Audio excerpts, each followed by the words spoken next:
Welcome back to Sirenlore Lounge. Thank you for being here. Today we are talking about rebuilding your identity after change. I feel like no one talks about the transition and not quite feeling like yourself, or that you feel like you don't know who you are anymore because you've left your old identity behind.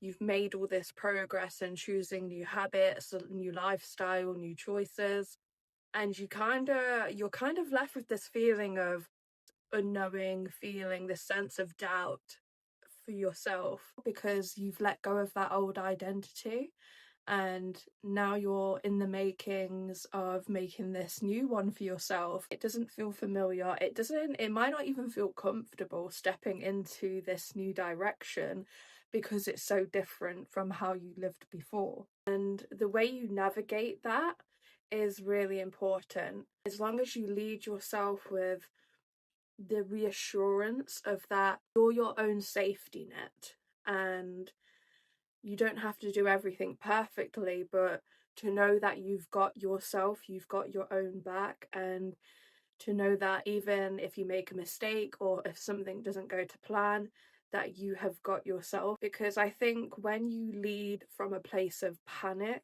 or confusion or just self-doubt, it can really affect how you kind of approach things in life.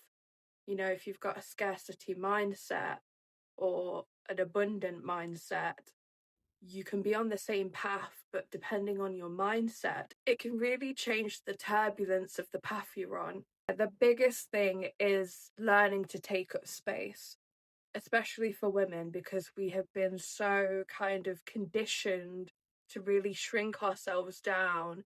And whether that's, for our partners, for friends, for anyone really, like, we have been taught from young, for someone to like us, we have to shrink ourselves. We've watched it through generations for so long, and we often feel that sense of judgment as well. We have this thing about wanting to be liked. We want to be viewed as the nice girl, the good girl.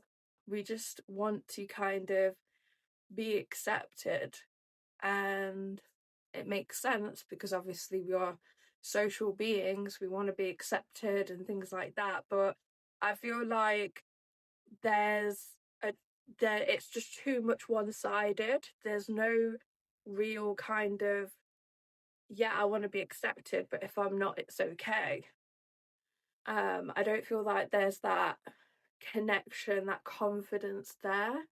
And I can say this especially with people my age or younger. So that's one thing that is a real game changer in a sense. If you can go switch from people pleaser to kind of self-assured and self-led, that is the biggest and the best thing you can do, because I've made that switch now and I'm at the age of 25, nearly 26, and I wish I would have done that earlier. So my advice to anyone that is younger, I would really recommend kind of putting the work into yourself. I think we get too rushed and too in our own heads about the way our life should look. It's a bit too much. We're putting too much pressure on ourselves. That is the main thing, especially when it comes to change. When after the change, there's this pressure that you get of, okay, now I need to keep to this standard, and you put so much pressure on yourself, and sometimes that leads to burnout,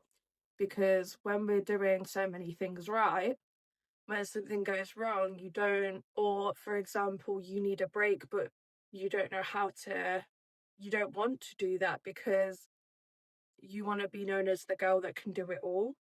You can still be the girl that can do it all, but know her boundaries and know when to stop, when to listen to your mind, but also listen to your body. But when you need a break, take that break, or just following your intuition. Going on to my point before, taking up space is something that all women need to learn to do, and a lot more, just because we are so used to shrinking ourselves that when we finally allow ourselves to take up space, it can feel really uncomfortable.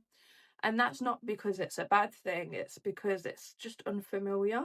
So if you can allow yourself to take up that space and just keep allowing yourself to do it, soon enough it will become comfortable. And I think embracing yourself has a lot to do with it as well. I think when I was shrinking, I was almost losing not only my identity, but my energy, my feminineness, just everything that made me me. I silenced it and hid it away from everyone because I was coming again from a place of scarcity and from a place of fear. And I think when you're coming from a place of real authentic values and just an authentic way of living, you can never go wrong. And I know that's really cliche to say, just be yourself and be your authentic you, but it is true. I think one thing to kind of remember is that if you're coming from a place of chasing validation, whether it's from friends, partners, family, just remember no one's really gonna ever know you the way you do. Like, you're the only one that's gonna know yourself. No matter how much you try and show and please other people, they will always have their perception of you. That really, it hardly changes no matter what you do. Whatever perception they have of you, that's what they're gonna have. Like, so instead of trying to control other people's way of viewing you, control the way you want to be viewed by yourself as. When we see a woman taking up space, she's just being her, she's just doing whatever she needs to do. You'll often get some women that are very judgmental. We've got so many situations and people, or a specific gender, that is trying to keep us in our places, but then we also do that with each other as well as women. We are all connected. Judgment helps in the way of keeping yourself safe, but I think when it comes to people judging someone and going to the extent of berating them, especially when it's a woman against woman kind of thing, I often think it could be from insecurity, but also I kind of had this, like, I was thinking about it recently, I don't know if I'm going to add this in, but I'm going to talk about it anyway, about generational trauma and healing. Think back to the witch trials. It was traumatizing for all women, all girls. What I think is that fear of being true, being authentic, just living your life for a woman was dangerous.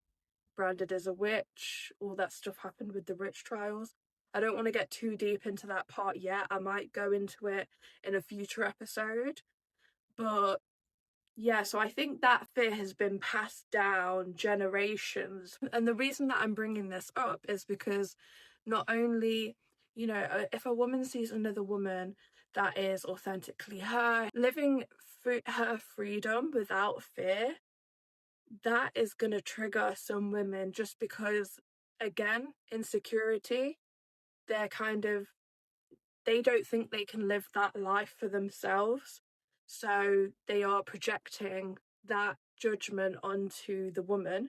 But also, it's kind of that situation of, obviously back then, but after the witch trials, it was that unspoken rule of women to know your place, be safe, shrink yourself, do what you need to do to survive. Again, it's kind of like if someone was to go and break that unspoken rule, it's almost in a form of betrayal. And also, I guess it could go one or two ways, either doing the shrinking for the woman by berating her and putting her down, or completely rejecting her because that's what you do to feel safe, especially like back then. And I think that the patterns that have been repeated throughout history is why women behave the way they do today. And I do believe that strongly. That whole subject really interests me, and I might go into that further in another episode.